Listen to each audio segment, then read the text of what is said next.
So what's really important to manage your stress is to be able to respond to it and not react.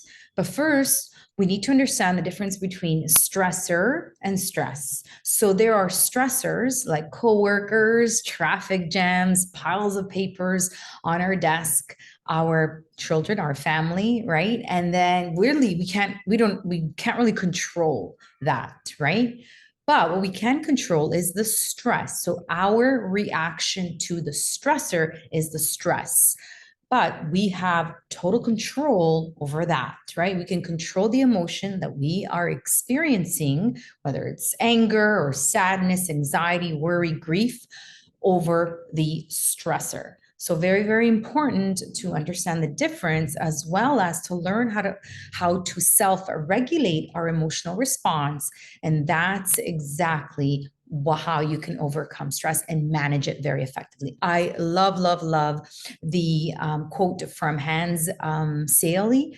He talks about it's not the stress that kills us, it's our reaction to it. So how can we do this? Well, 3 spheres of control. You think of 3 spheres, one that says can control, the other one that says cannot control, and then the third one in the middle that actually overlaps on both of them is influence. So when we're stressed out, we should always be focusing on the stuff that we can control, not the stuff we cannot control.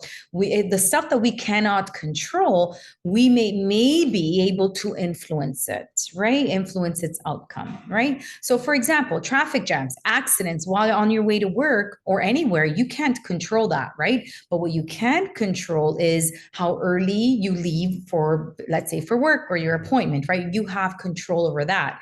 But you can influence and you can also control your emotion to that traffic jam or that accident that's making you late. So super important to use these amazing spheres. So whenever there's a stress situation in my life, I invite you, or in yours, I invite you to look at it from these 3 spheres. What are the things that I can control? And focus on the things that you can control. And don't focus on the things you cannot control. And maybe out of the things that you cannot control, what are the things that you can influence in that cannot control sphere? And you will realize and you will notice that you will not feel as stressed if you're focusing on the stuff that you can influence and control, as opposed to worrying and stressing out over stuff that you have no control over. Try it and let me know in the comments what you think. Ciao for now.